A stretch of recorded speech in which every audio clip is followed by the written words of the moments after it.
Hi, and welcome back to Rewriting Real Estate. Today's guest is someone who knows how to get people out of their own way and into action. Jeff Bannan is not only a licensed and active realtor, but he also is a business coach, an elite real estate coach, a speaker, and a longtime performance coach who has worked with everyone from athletes to entrepreneurs and real estate agents. So he brings an amazing blend of energy, wisdom, and perfect advice for this show. So I'm looking forward to speaking with Jeff. Welcome to the show.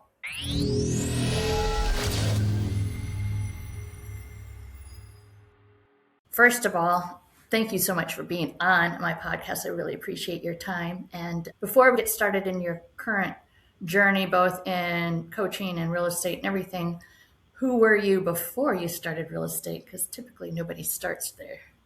I started in real estate. I'm just kidding. I did not start in real estate. Brief but broad background. I was a cheerleader. I think that's a little bit important, probably where I think this is going to go. I won't get into the boring backstory of how that happened, but since then, I ended up cheering for the Baltimore Ravens. Fun. Which is random but fun. Did that the year after they won their first Super Bowl. I cheered for 4 years at the University of Kentucky, which is like the Alabama of football. So that was an absolute blast, not to mention cheering in the SEC and being on the courts and the fields for the SEC games was wild. And then I coached cheerleading for 20 years. I did sales in cars for a brief time, but learned a ton, had a brilliant sales trainer there, which was just such a gift. And then I worked for a private mortgage investment company for about 7 years. That was a really unique thing. My boss there was a great mentor. He actually is a big writer for the group Bigger Pockets and just really smart guy, good networker, good negotiator. Learned a ton from him and some of the people who I worked alongside of there. And so that was a cool part of the journey. And then real estate. What made you leave mortgage to go into real estate? So the thing about the mortgage, I never wrote mortgages. The company bought non-performing second mortgages, which was a really unique space that a lot of people actually would snub their nose at because they're like, and this is right after the subprime time. And so people were underwater with their homes and a lot of them had filed some form of bankruptcy. And the part that's intriguing about that is everybody's, oh, there's no way you're going to collect the money. The intriguing thing is after you file bankruptcy, the home still is attached to the debt. The human's not, but the home is. And so these lenders would actually pursue through the home. And our goal 100% of the time was to find a meaningful way to keep the folks in the home. And we had like 95% success rate. And honestly, that other 5% was probably only because they'd already moved on. They'd never communicated with us and they already moved on. And so we had to operate very carefully and with a ton of empathy and compassion, which was cool. And I learned more about negotiating and understanding human psychology in that job than possibly anywhere else. I bet. But the last couple of years of being there, I had hired attorneys and realtors all over the country. And Dave had been an agent for 20 years before he started this company. And this dude had won the presidential award across like multiple brokerages in the Philly area. And he was a part-time agent and he was selling 70 and 90 homes a year. And so I learned the business from the inside out, especially with hiring these agents around the country. We did have assets that we took back when the folks had already moved on. And my friends started realizing that I understood real estate. So friends from church and the gym and various places started asking me questions when they were about to buy their home. And after about 24 of those friends over a 2-year span of time had asked me these questions, I'm like, I'm not getting paid. And their agents should know the answer to these, but clearly don't. And so I'm like, I looked at my wife and I was like, I could be mediocre and probably do really well. And so I got my license and the company that I was with was going through some adjustments. And so it just kind of made sense to get my license and the rest was kind of history. Got in, first few months were a little weird. Like I think anytime you get into something new like that. And then the next, probably from month 6 to month 18, we're like, oh, this is cool. I can help some people. I'm decently good at it. And if I keep learning and growing, I could be very good at this. And so it was fun. It was fun. What year was that? Got my license in 2017, so it's coming up almost in a decade. And that had all my attention. At the time, my wife owned a CrossFit gym that I was coaching at. We bought that in 2016, so a whirlwind of all sorts of weird stuff happening. It was good, but it was weird. 16, we bought the CrossFit Gym. We owned that through 19, and we sold that. Perfect timing right before COVID. We didn't know, Oh, but yeah. like we look back and we're like, wow, Right. what a cool timing for that. Dodged a bullet there. Yeah. Yeah. Yeah. So tell me, the way that I know you or of you, but we've met before, but is through Tom Ferry coaching. How did you get into that? Because that's, in my personal opinion, because I've worked with most of the big coaching programs, I feel like Tom Ferry is the cream of the crop as far as coaching wise and He's kind of like the the status of godfather. coaches. Yeah, yeah. But how'd you get into that? And tell me that journey, because that's so unique So too. I I think like anyone who puts out good content, if you do it well and if you do it for long enough, and this is funny because a lot of my coaching is now this, but if you do it for long enough, people will be attracted to you. I think he's a phenomenal example of that. And he's Yes. clearly helped a lot of folks, and he's put a lot of smart people on stages. And I'm talking mostly about like his clients, and by his clients, like he has almost 200 coaches. And so they've identified people who prove the point that lines up with whatever topic that they're leaning into. And they're like, who has someone who they're working with who's done that well that we can point to and duplicate and replicate. And so he's done a better job of that than probably anyone ever.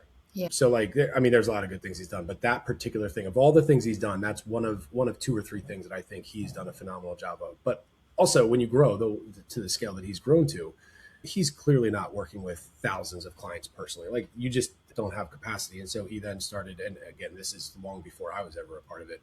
They started adding coaches, and so it goes, and so it grows. I won't talk exactly about the timeline when this all began because they have some criteria that I think I snuck under. I had not been a coaching client for long enough, and I had not been an agent for long enough. And my coach says to me, a guy who's now become a very good friend of mine, he says, I had gotten a chance to talk on stage at my very small brokerage event, less than 100 people, but it really gave me a lot of energy. And I came back to, all over the place. I'd seen stuff that Tom had done. I had applied it in my business, and I'd seen it just from YouTube. I'd applied it to my business, and I made money. And so then I'd gotten myself to the point where I'm like, probably a little earlier than I should have had enough cash. But I was like, instead of going to buy Facebook ads or Zillow leads, I'm going to put some cash into coaching. Didn't even shop coaching. I signed up. Still remember the conversation I had with John Tillman, the sales guy, who I finally met a couple years ago. Just a wonderful dude, and forever grateful. But so that's how I got into coaching. And then sooner than I should have, I mentioned to Hank, my coach at the time, that being on stage and getting to share and the feedback and the response was really like life-giving to me. And I was like, I want to do more than that or more of that. He said, cool, you should consider being a coach. And I'm like, no, I just said I want to be on more stages. And I thought nothing of it. But what he knew that I did not know at the time was if you find yourself having done over 8,000 coaching conversations, you start to see what people are wrestling with on repeat, and you start to see topics that like actually resonate, and then you start to find solutions to them, and you start to see things that people are doing, and you start to come up with a level of content that is already helpful, not that you think might be helpful. And he then said a second time he mentioned you should take an interview, and the third time I was like, dude, is this some sort of retention tool? And he all but MF'd me. It was hilarious. He was like, no, mother effer. He was like, I've been coaching for 7-8 years. I've told 2 people to take the interview. You're number 2. And the first guy didn't make it. Take the effort interview. I was like, oh, this guy sees something in me, which was like a very flattering moment. Yeah. Knowing what I know now, he had seen what I had done with the cheer coaching and the human psychology coaching and the CrossFit gym coaching. And was like, this guy also understands social media in a way. Cause I was at the time had 1,200 followers, but it was supporting like 80% of my real estate business. And he's doing something that we as a coaching staff have a hole and need some support in, which was kind of cool. And so the rest is kind of history. I went through the interview process, and that was a grueling process. Learned a ton. Was it? Yeah. I'd never thought I'd wanted to work for someone again. And I even had heard some podcasts, some like brutally hard hiring processes. And I was like, if I ever get hired by somebody, I want to go through one of those like terrible processes because it proves that you should be there. And it was one of those. And I loved the experience, and it was hard, but it was so good. And how long was the experience? Like, how long was it from the 2 or 3 application interviews to the end? Yeah, 2 or 3 interviews before you even got an invite. Then you had to fly yourself out to California. They don't do that anymore. That stopped during COVID and they just never looked back. They've changed a lot. California is a 2-day intensive. That by itself, had I never become a coach, would have been worth every penny that I spent and every minute that I spent there. The trainer, brilliant human, gotten a chance to get to know her much better now, older coach, and just really good. And then we come back. At that point in time, we thought we were going to know if we were in, and then they were going to put you into an 8-week boot camp, which was like a good half-time job with the times you have to meet and the homework you had to do. And so like a ton of training, a ton of specificity around like, this is what it means to be a good coach and how you can learn techniques. It's like you wouldn't have been there if you didn't have something to bring to the table in the first place. But now here's how you communicate this with the people you're going to be working with. So there's a lot of that, sharpening skills. And so there was that. And then that's actually when you found out the group got whittled down from a pretty big group to a very small group by the time we got to the graduating class, is what they call it. It's just so even if you were there for that boot camp, some people didn't make it through the boot camp? A lot of people. In fact, 2/3 of them did not, which actually surprised me. A couple of people, I was like, why not? But whatever, I didn't really know or matter. So just something that the coaching staff saw they were lacking in? Yeah, there was, and you never know if they weren't doing some of the behind the scenes stuff that they're supposed to do or whatever. And so then after that, there was a bunch of tech platform stuff that it's like, you're in, but now we got another month or two. And then COVID. Like literally, I got that you're in on a Tuesday, and on Friday they're like, we just hiring freeze on everything because we don't know what's going on in the world. And that took me all the way until the summit, and I just kept following up with them every month. I was like, you guys ready yet? You need me yet? You ready yet? And at that point in time, I wasn't trying to like coach a lot. I just figured I'm going to keep doing real estate, and this will be a little part-time thing. Thought I'd take 5 clients, 10 clients. I think they said they wanted you to take 20, 10 or 20. I can't remember. But I mean, we are way in the weeds right now. But when I got my first client, fall of 2020, I got myself up to the point where I think I had around 10 or maybe a dozen coaching clients about a year from there. And I thought I was going to stay there. And about a year and a half, 2 years later, I was talking to some friends and I was thinking about a brokerage transition, and a couple friends who had been coaching for a long time, really smart people I really looked up to. And they're like, can I coach you for a minute? And I was like, yeah. And we went into it and they're like, why aren't you coaching more? It's really what it came down to. And so I made a personal decision that if opportunities came up, I'd start saying yes. And then some really cool opportunities where a couple coaches who have been longtime coaches were adjusting their coaching roster, and I got to adopt some of their people, and the rest is history. But that took over 23, 22. I started winding down real estate. In 23, I actively tried not to sell because coaching took over. In 24 and 25 just has become a really special. We're halfway through 26 now, but 24 and 25, I really found my groove with the people I'm working with. And I've had a lot of long time coaching clients, and we've done some really cool work together. How many do you have now? I'm down to around 30. I was up to around 45, but I'm down to around 30 on purpose.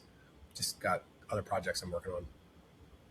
So you have to manage that in a month. As far as, let's say it's 30, then do you try and stack it all in 1 week, or how do you manage your time with that many clients? So inside of that program, there's a couple different ways you can be coached, but all but one of my legacy for me clients, all but one of them I meet with weekly, four times a month, 30-minute calls. And so we have a set schedule. I personally coach 3 days, like 2.5 days a week. So Tuesday, Wednesday, and then Thursday morning. And so they show up, and I've got to know most of my people have been with me for a long time. And if I've adopted somebody recently, like we get to know each other pretty quick because I'm in my groove with my other folks. And then I know where they're at. I know what they're working on, and I know the challenges they're wrestling with and the things that are going good. And we get in the weeds. We zoom in, we zoom out. And when I say I work with, and I'm really honored for this, but I work with some really recognizable names in the industry, people who are good agents, but also very good on video. So they've become a cool billboard for me because people see them, and then they see them either on social or on stages because they get stage time. And they're like, when they start putting together that I don't just coach 1 or 2 of them, they're like, oh, you coach 4, 5, 6, 7 of them? That's pretty cool. Random, but fun. And so these are agents that are pretty experienced. Do you also have agents in your coaching program that are brand new, or you try and shy away from that? So the big ecosystem has a lot of newer agents. Occasionally you get somebody who's in their first year. A lot of times it's second to fourth or fifth year. few years ago, I adopted a woman who sounds weird that I'm saying I adopted a woman. I adopted a client into my schedule. Happens to be a woman who had been an agent for, at the time, I think 17 years. She's now like 20 years in the business. Really good agent. But she came in saying, look, I'm really good at all these things, but I also know I've got some holes. And we've now found some like legitimate, she had a pretty good self-awareness of where she was at and what she was good at and what she needed support with. And I was like, cool, let's get to work on what you need support with. So that happens pretty regularly. And at this point in time, I've only got one agent that's less time in the business than 5 years. Okay. And just a lot of what I've got going on with the folks who I'm working with is like momentum, a lot of leadership stuff, or a lot of expanding visible brand. So I've even had conversations, because I have quite a few conversations of people saying, can we work together? And it's just a capacity thing where I'll look at what they've got going on, and it's almost 100% of the time now, if you approach me and you're not actively doing the thing, I'm not your guy yet. I'm not the guy to get you to go from zero to something. It's you're already in action, and I'm going to take the action that you're doing and we're going to multiply that, especially Instagram, YouTube, that sort of thing. The intriguing thing is I do have quite a few people who are launching YouTube for the first time, but almost everybody, if somebody comes to me now, it's like, hey, I've been doing YouTube for a year. Here's my track record. Here's my consistency. It doesn't feel like it's working. And I look at it, I'm like, okay, you've got the commitment and the action. Now I'm going to give you some fine tunes and we're going to make this thing work. So that's just, so when we say fine tunes, what would be an example of that? Ooh, that's a fun question. Can you be more specific? Are we talking YouTube? Are we talking Instagram? Well, yeah, the example you gave of somebody that just been working on YouTube consistently, but nothing's really happening. And you said, you've got the action, you've got the consistency, but let's work on fine tunes. So one of the things that happens a lot is there's a couple things that happen almost inevitably. If I've got somebody who's been doing a thing for a year plus, they don't realize what's already working. So one of the very first things I talk to them about is, let's look at what already is working that you might not see yet. Now, as a coach, I can see these things because I've been doing it a lot. I'm working with a lot of people who are doing it. And so, hey, you putting in the reps, you're getting stronger. Think about somebody in the gym. Like, they might not see the progress yet, but before you know it, oh, I just lifted a heavier weight. Yeah, we knew that was coming. You just had to put in the reps a little bit longer. And so sometimes it's being a little bit of a cheerleader just to make sure that they know, hey, I'm okay. Now, occasionally they are just kind of going in the wrong direction. They're doing it. Like, I had one guy at one point in time. He was a really good creator. He had been doing YouTube for 3 years and he had gotten zero business from it, zero. And he was consistent. Like, that's everything that come up. And he was thoughtful and creative and his content was well produced and all these different things, but it was all over the place. I said, hey guy, you've confused the algorithm. There's a guy who wrote a book on YouTube and he constantly says, if you confuse, you lose. And I said, you've confused the algorithm. It's really good stuff. If somebody just likes you as a human, they'd probably pay attention to it and they'd be entertained by it. But you're not helping a specific avatar. So we would really bring narrow focus to the avatar, to the specific person. Here's the wild thing. That guy has become masterful. He's become good on YouTube and good on Instagram, but he's become masterful on TikTok. And we saw a 5 times increase in his business from one year to the next because of a ridiculous amount of consistency on who he's talking to and what he's doing. And so another friend similarly had been a number of years on YouTube and very consistent. She was doing some builder tours and she was doing some market update style stuff, a little bit of the old school, like that was getting preached. Go market update. I can appreciate why that was getting said, but here's the challenge. There's no tension in that. And unless you really need that information, you're probably not going to search for it on YouTube.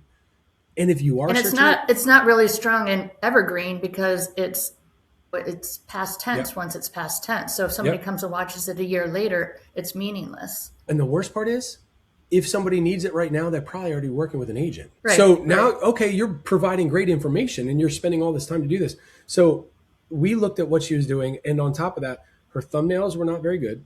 And by not very good, like they weren't bad, but they weren't helpful. Her titles were generic and zero attention. And so we went to work almost immediately. 6 weeks in to us working together, she got her first ever YouTube reach out. And from then she closed multiple last year. We've been working together for about a year and a half now. She closed multiple last year and she's on pace to probably 3 or 4 times the amount of people she closed last year on YouTube from this year with people she's already working with who had reached out, because we got really specific with who she's talking to. We helped build a very specific content web, and she is an executor, and she's a good agent. So to me, when I interviewed her to see if it was going to be a good fit, you're doing the work, you're a kind human, you're good at what you do. That is a trifecta, right? Be consistent, be kind, work hard, and be good at your job. And then I'm like, hey, I got some strategy. We're going to plug in my strategy to your work ethic and your kindness and your ability. And it's fun to watch when it happens. Yeah, I bet that's so rewarding.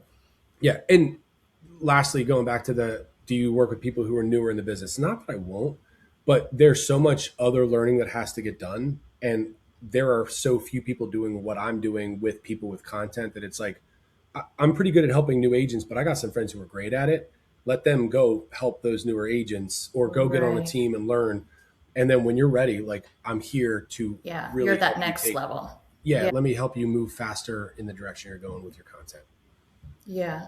So with putting your coaching cap on, which is one of the reasons I brought you on, is because the show is talking to people that are crushing it in the industry, but in not so obvious ways. And your way of having learned to crush in the industry is unique in the sense that you're working with one of the top companies in the world as an elite coach, and you've worked with many people. So you've probably seen and heard all of the questions, but I'd love to provide some value to the listening audience as far as put your professional coaching hat on for a second. And I'll ask you a couple of questions that I hear all the time from agents that a lot of people are struggling right now. It's a wonky time. I've been licensed for 22 years and I've seen the downs and the ups, and this one's a little bit confusing in some ways. And so to an agent that is experienced, not brand new, experienced, but just finding that it feels like you're trudging through mud right now, what would you tell that agent some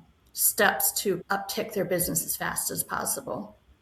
Yeah, I love that question. This is going to be a fun one. I'm going to go a couple different directions on it. The first one is our job. We perceive our job as selling homes. I believe that our job is helping move people.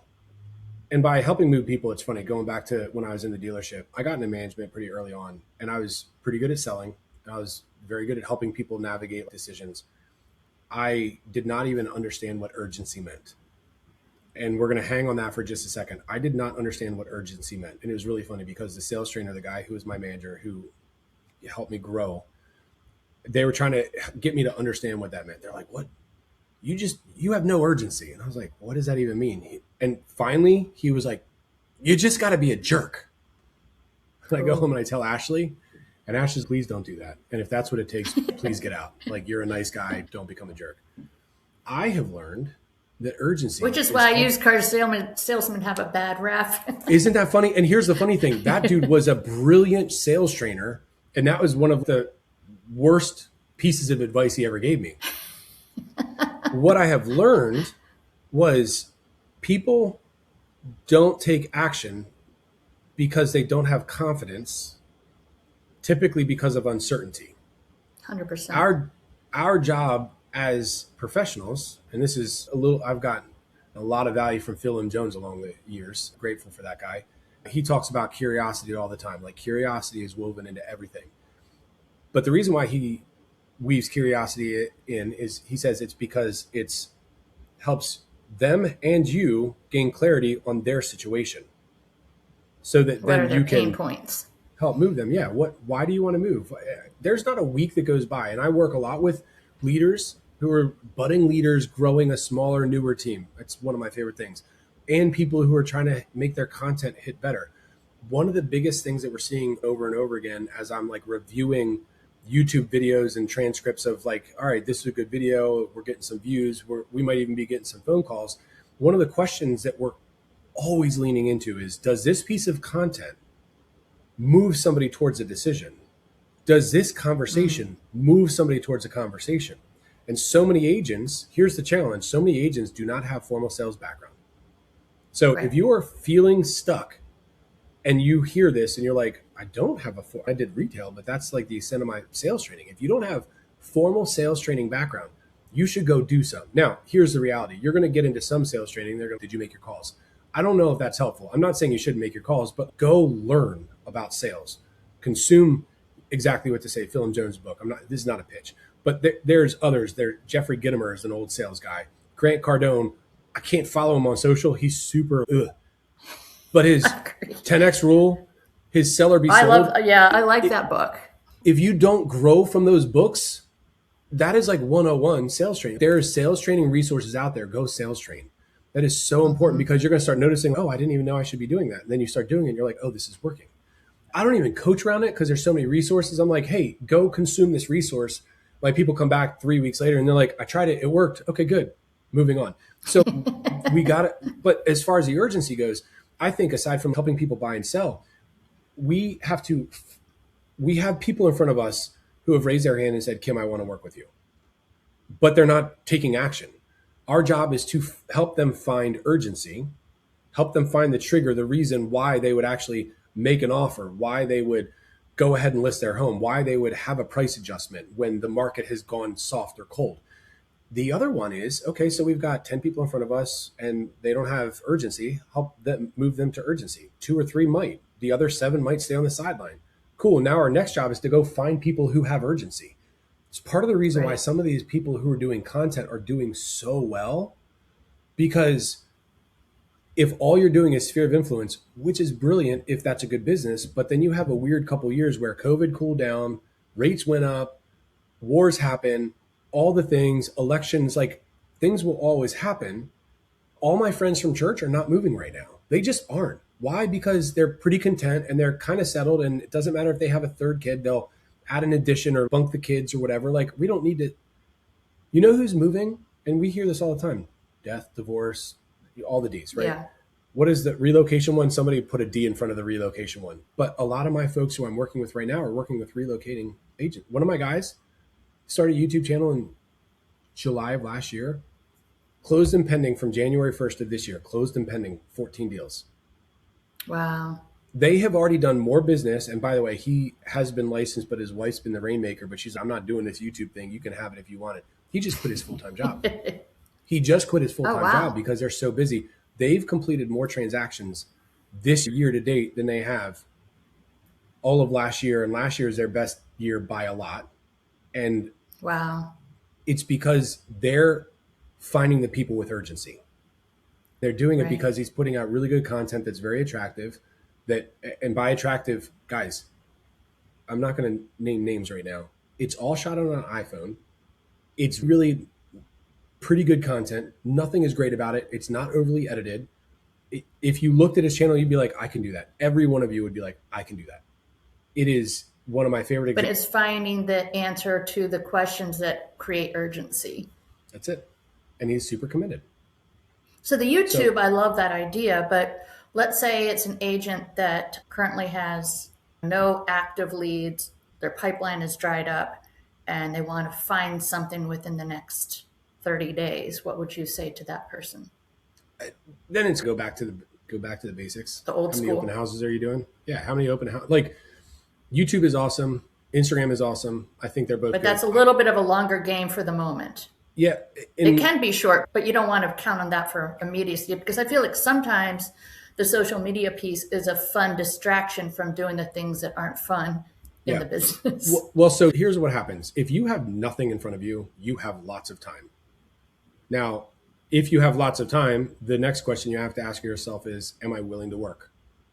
Because if you have nothing in front of you, I hate to say it, but you probably have nothing in front of you because you have not been working. Right. You got to get to work. But if you're saying, okay, what are the specific things to get to work? I've been asked this question often. Like if you're a brand new agent or a brand new agent in a market or a brand new agent on a team and you had a phone and lots of time, what would you do? I would go. Roland Osich is a wonderful example of a guy who he's coming up on 2, or I think he's north of 2 years, every single day, piece of content from a home walkthrough. It's faceless. Yeah. He's been on my show. He's great. I thought you said he had been. Yeah. So he does faceless videos. It's so easy. And that's what I tell all my agents is if you've got time, go learn your product. Don't sit behind a desk. Get out on the field and learn your product. Learn every single house and every single price point that you want to work in. Or if you're working at one price point and you want to move up to the next price point or into luxury, you don't have to wait till you have 5 years under your belt. Go and learn the product so well that when you're at a cocktail party, you just name drop the countertops that you saw that day. You get it so well that you're so confident. So then one of the very first knee jerk reactions I'm going to hear is, oh, but I can't get access to these homes. How you present what you're doing is going to matter. If you say, I'm going to go make YouTube content, is that cool? You're probably going to get resistance. If you say, I'm going to be touring this home, I just want to let you know, or I just want to get a blessing. Do you care if I share a little bit of this on my Instagram stories or something like that?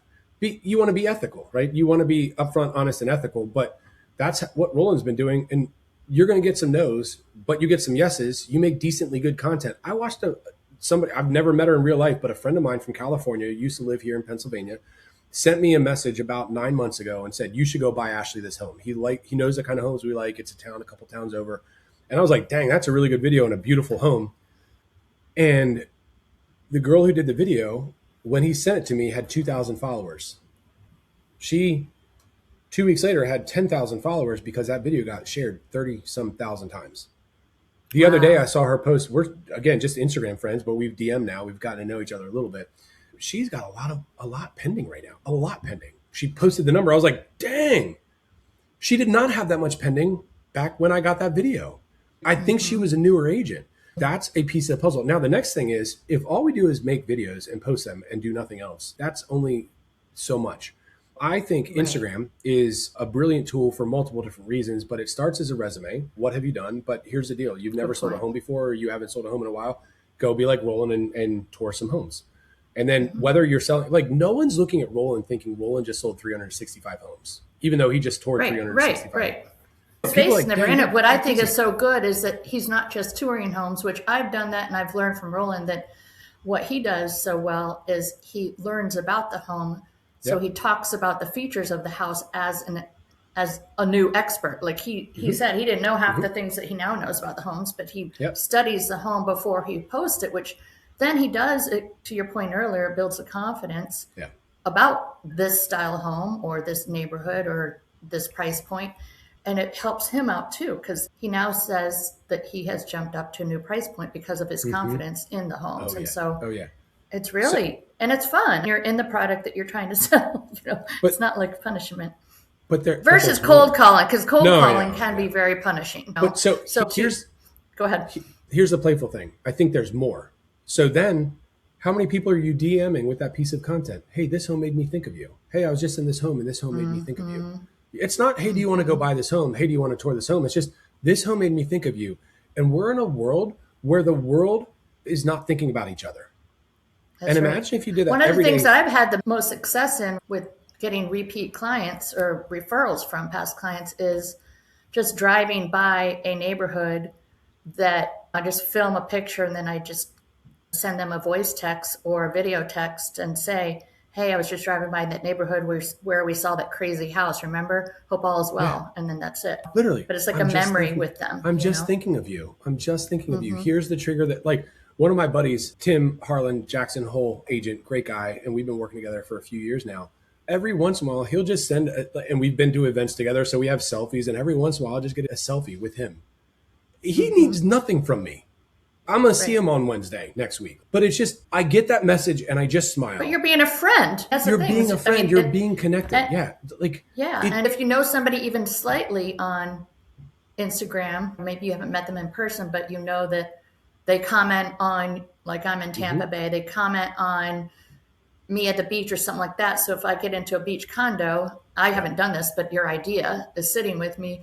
If I go into a beach condo, I could DM them and say, oh my gosh, I just toured this. If you ever want to move to Florida, this would be the type of thing you'd love. Something like that. So this all came from, and you can stack this idea so many different ways, but if I have a buyer who is kind of like slow, and I know that they're not buying for 3, 6, 9 months, I am going to have them on a drip campaign, of course, but there will not be a week that goes by that I don't look through that drip campaign and take a iPhone screenshot of a particular home and said, of all the things that came out this week, this is the one that made me think of you the most. Well, that's great. Have you had any thoughts? It's very simple, but the same thing applies on Instagram. If you're touring homes, hey, this one made me think of you. And I like that. It becomes no pressure. But so like we have Instagram is like this foundational tool. And I think most agents, if they're doing anything on Instagram, it has become a decent resume at least. But then we start using Instagram as a business card, but then we can also use it as a networking tool and a nurturing tool. And the nurturing, I want to hang here for just a second. The nurturing piece is passive the way most agents do it. I'm posting, I wish I'd get more engagement. I say to people all the time, because they're like, Jeff, I just want more engagement. I got 3 hearts, 17 views. And I'm like pouring my heart into this content. I'm like, first off, who are you talking to and what's in it for them? Those are 2 very important pieces of the puzzle. But then also, are you giving engagement? What you want to receive. Oh, I want engagement. Are you giving engagement? What do you mean? That tells me the answer is no. But what I mean is, are you commenting? Are you? And so like, think of Instagram or these other social platforms like a party. You walk in, you're going to give high fives, handshakes, hugs. That's like double tapping. That's like the heart. Oh, I just hearted somebody's thing. You know what no one does? That no one is looking to see, oh, let me look at all the people who hearted my content. It's like, no, 67 hearts. 67 hearts, not like which of those. You don't go look and see who they are. No, you only look at your comments. You look at your comments. So like, high fives are a part of the party, but if you see 100 people at a party, you're going to get 50 high fives, hugs, whatever. You're not leaving there saying, oh, look, those were some amazing high fives. But you comments are like, wow, what a great party. I got 100 high fives. Right, Nobody said no one one's word doing to that. me at all. But if you walk in and you're like, hey, I love your haircut. Congrats on your kid graduating. Hey, your trip looked amazing. Little compliments. That's like a comment. Compliments are like comments. So people will stack up a few of those. That's going to feel a little better. What makes a good party is the conversations. So if you can go from comments and compliments to DMs and real conversations, this is why Marie Boatsman and Alyssa Kernut and Faith Barrett and some of these friends are winning so big from these social platforms. They're giving what they want to receive. Now they've done so much that they just get it. But in the early days, Alyssa literally greeted everybody who said hello, or she said hello to everybody who followed her. It's like having an open house. I had an open house and all these people walked in and I didn't say hi to anybody. That's like, I got 5 new followers. You just high-fived them. Yeah. I didn't say hi to anybody. They followed me and I didn't say hi. That's like an open house that was wasted. Say hello, give the engagement you want to give. And that's what goes from passive nurturing to active nurturing. It's like the difference between then they feel like they're getting to know you, because I find one of my favorites is Jesse Itzler, and he responds, and he's said this many times, he responds to his own DMs, and he's a mega guy, but he will, because his wife Sarah Blakely is from my hometown here in Clearwater. She went to Clearwater High and she went to Florida State. So once in a while when he's in town, I'll DM him and say, go Clearwater High, and he'll laugh, but it might be his assistant, but he also writes 5 handwritten notes every single day.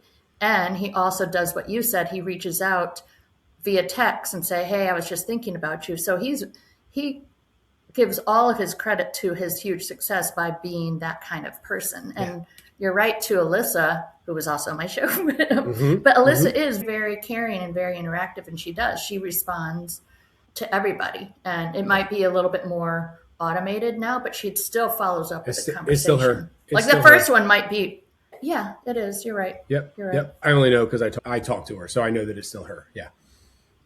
Yeah. But I'm sure when she responds to people, they're like shocked that they get a response because they think that she's too big, which is, she's so humble anyway. But she and I shared her first time ever on a stage was Rev B 3 years ago. And it was like a choreographed conversation. And we were coaching together at the time. We coached together for a while. And one of the things that I loved that she said on that stage that I have coached around because of hearing it from her on that stage in that moment, she was like, every time somebody follows me, I'm like that, like there's this separation. Yeah, they're paying attention. But the minute that I say hello, it's like I open the door. She said, people are far more likely to engage back into a conversation that you started than they are to start the conversation. And the wild thing is I started practicing that. I don't do it all the time because I'm not trying to sell anything. So I don't always say hello. I probably should practice that a little more because I talk about it enough. But what she did say though, or what was interesting is I have had people who I would say hello. Sometimes they don't even respond. And then 3, 6, 9 months later, they then send me a message. Hey, and it might, one time it was literally engaging with one of my stories. They commented and then we got back and forth. And I looked back up. Have I ever engaged with this person before? I was like, oh, I said hello. They didn't even respond. So don't be bothered by people not responding. People don't know the etiquette. And then they're like, can we talk about your coaching? can we talk about Right. coaching? And then we ended up in a full blown Right. conversation, and that might turn into a thing at some point in time. So yeah, it's a lot of fun. But again, think like we could mail. Imagine now it takes a different amount of time, right? But imagine if you mailed 1,000 homes or you door knocked 1,000 homes. Which one will likely net you a faster result? The The door face to knocking. face. Yeah. Yeah. And that's what a DM is. When you open that That's a good door, point. and it's much faster than door knocking. So that's the part that I think gets really fun. If that makes sense. So circling back to my question, if somebody's stuck in this time frame, either with little to no leads, you encourage doing kind of the old school open house, but also perhaps, as we talked about, getting into the product and finding Yeah. out if you can shoot a video, and so then you can cross promote yourself as like your calling card on Instagram. You could also probably put it on TikTok and Mm-hmm. Facebook. And what I hear is one of the untouched places is LinkedIn. And I guess you change the style a tad, but for what I've heard is even for the very beginning, just go ahead and do it the same on all platforms until you get more savvy. And I guess you might find that one platform touches better than the other, but really the other piece of it that is, these are nice free when you don't have leads and there's no reason to Mm-hmm. pay for leads. Do the things. When I got licensed in '04, I made over six figures my first year just through open houses. That's And amazing. with those open houses, I was getting in all the surrounding homes. So I was learning the product very quickly, and I jumped into Mm-hmm. luxury much faster than I should have just because I was getting in the product. But I really like what you added on to that, and that is the social media piece, because that overwhelms people even to this day sometimes. But I think that your point about the party and the high fives totally makes sense. If you're going Yeah. to go to a party and you're just going to high five everybody and leave, you didn't have an experience. You just walk through the room. But Yep. if you post something and people heard it, I don't know if you can start a conversation from your stuff if somebody doesn't respond to you. I don't know So how that works. but here's the reality. If you're in the practice of sending out 10 DMs every single day, what if 8 of them don't respond? Guess what happened? 2 of them do. And if you do And you're that building. every day, 5 days a week, or whatever frequency you're doing this stuff, let's say that 8 don't respond every day. I don't think that'll be the case, but let's say that happens. That means you did still open up 10 meaningful conversations. And from those 10 meaningful conversations, could you potentially or probably grab coffee or lunch with 1 or 2 or 3 of them? I'm a big fan of coffee because it costs you a few dollars, unless you're all bougie with the Right. drink. But you can go to Starbucks, you can buy a $3 drip coffee. So if you're poor, Right. like you can still buy a $3 drip coffee. I say all that to say there's more out there for you than you realize, like truly. And I've seen people flip that switch. One other thing too, if you're like, I can't get into the homes, there's new construction. They'll let anybody in. And honestly, I'm not saying that this is ethical or not ethical. I don't try to play that game. You got to use your judgment on that. But I have been to some new constructions that are like finicky about who films their stuff. It's an iPhone. We're not walking in there with a big rig. So if you think Right. you're going to get Right. resistance, just go capture some content and give your opinion. The other thing is, don't be afraid to share your thoughts. Like, I'm not asking you to go be polarizing, but if you're not building tension, no one's paying attention. If you're not Yeah, that's building what I tension, just was learning, that the world wants to know your opinion, even if it's slightly tension filled. But people want to know who you not are. You know? not just slightly Like, tension filled. I think you'll get drowned out if you don't have tension in your content. This is something that okay, I am beating the drum with my coaching clients right now. And so we saved it. If you hung out with us this long, like, good job. And here's the gold. Find a way. You don't have to be polarizing. You don't have to be a jerk. You don't have to be like some wild personality, though sometimes that can work really well. But find a way to build tension. And here's why. It helps people make decisions. Hey, everybody's saying that this town is awesome, but here's who it's not for. And then you're like, wait, is that me? Is it not for me? And now you built this little bit of tension, and then you break it down for them and be like, hey, so like this town is awesome because like you can go down, they shut the streets down. Phoenixville, right over here, town of mine that I sell in. I love it. It's my favorite place to go on date nights. It's a good, our running club is there on Tuesdays. There's a cool trail that goes all the way down to Philly. There's all these things. They've got a good dog park. They've got some beautiful new construction. They've got some old homes. They've got 12 breweries and distilleries and great restaurants and all this stuff. It's not for everyone. Who's it not for? It's not for someone who wants quiet in the woods. No, you're going to hate your life. It's not for someone and then you start to break down who it's not for. If you get bothered by traffic, you should not move to Phoenixville. If you want like the most convenient location, like it's a cool town, it's all self-contained, but it is not the most convenient location. If you got to get into Philly, like it's not the most convenient for living near Philly. It is a suburb. There's no train. There's other towns that are train you into Philly. Phoenixville is not one of them. There's a lot of drunk people on Saturday night. Like, if that's not for you, like you should be aware. Their school district, I'm not here to talk about how good or bad their school district is, but it's got like a 4-star review. A lot of families who are there think it's much better, but like it got a 4-star review for a reason. Like it might not be for you and so that's how we build attention. That's great. Yeah. I love it. So you were saying that you've got some other exciting things happening. Do you want to share that, or? I know we're short on time. One of them I will. I haven't really done that. Okay. I haven't done this publicly. Well, you don't have to. We can cut this out if you want. I'm about to. No, this is cool. The other one I can't. But okay. This is a really ugly working title. But some of what we talked about today is from this. And we give examples and we talk about some of the friends. Like I talk about Roland in this book. I talk about Marie in this book and Faith Barrett and Alyssa. Like they're woven into, but it's like a little bit more deep dive. Like one of my favorite parts about being a coach is thinking like a coach, which is its own thing. Yeah. But it's not just here's what works, but it's here's what works, here's why, and here's how you can emulate it. And that's basically what the book does. And towards the end, it also talks about kind of how you talk to yourself about it, because a lot of people are not winning because they're telling themselves they can't do it.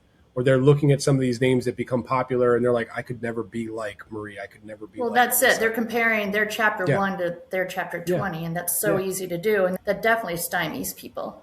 And we literally talk about over a dozen different friends who have done the thing and won. And if you look at all their accounts, almost all of them look very different. And then you start seeing, and we even talk about how, like, one of my friends looked at Alyssa and said, I want to do something like that, but I'm never going to go out and about the way she does. And he then emulated, and then he went from 500 followers to 60,000 followers, and he's having the best year ever. Aww, and he's doing it all from in his house. It's fun. Wow. When's this book coming out, or this course coming out? It's not a course. It's just, as of right now, it's just a book. It's something that I'm actively, it needs to get into a final round of edits, and then I got to figure out the publishing piece. It's funny, the writing piece wasn't too bad. The next parts, I'm like, oh, there's more to writing a book than writing it. But we're getting very close. Some of my coaching clients now have copies in their hands. But I think it's just, the goal is just it being a tool to help people navigate some of the sticking points that they're in, and hopefully it'll help people get unstuck and move further faster is the intention. I love it. Yeah. So that's so exciting, and you'll have to text me when it's ready for publication and I'll post about it. Absolutely. I appreciate that. Maybe we'll do a follow-up. Maybe we'll actually jam a little deeper on that. Yeah, let's do that. I don't know if you have repeat guests or not, but. Oh, I always will. You're guest number 32, so I'm still in the early stages. That's good. But most of the names, I don't know if you've scrolled through my show, but most of the names you probably would recognize. So I've been very blessed. Well, we were talking about that. I definitely recognize a number of them. Yeah. So you've had quite the roster. I love that for you. Yeah. Yeah. Grant Cardone style, like 10x your thoughts. I had an A, B, and C list. And at first I'm like, okay, I'll start with these that I know will say yes. I'm like, no, just go for the people. And people are so nice. People are so good. And the ones that ignore, or nobody said no, but I just get some people that ignore, but there's so many more out there. The funny thing is some of the people who ignore, like I'm friends with a few of the people who might ignore. I get ignored. And it's not because they're like trying to ignore me. They just got a lot going on. And sometimes I'm like, you're pretty busy, aren't you? And sometimes it's just the chapter that they're in their life isn't like, they might not feel like have a lot to say for what they're doing or whatever. But Jeff, thank you so much. So you're heading to New York now, yeah? About half an hour, I'll be heading up there with my son, who's actually a brilliant videographer, which is a lot of fun. I know we talked about that. Yeah. That's so cool. That's so great. Yeah. How fun. Yeah. All right. I'll be in touch with you. Thank you so much for this. You got it. Thank you. You got it. I'll see you at some point. Somewhere. Yeah. Okay. Bye. Thanks for listening to Rewriting Real Estate. If today's episode challenged your thinking or gave you a strategy worth trying, share it. The right move at the right time can change everything. Subscribe and listen in next week for more insight, more momentum, and more ways to grow your business your way.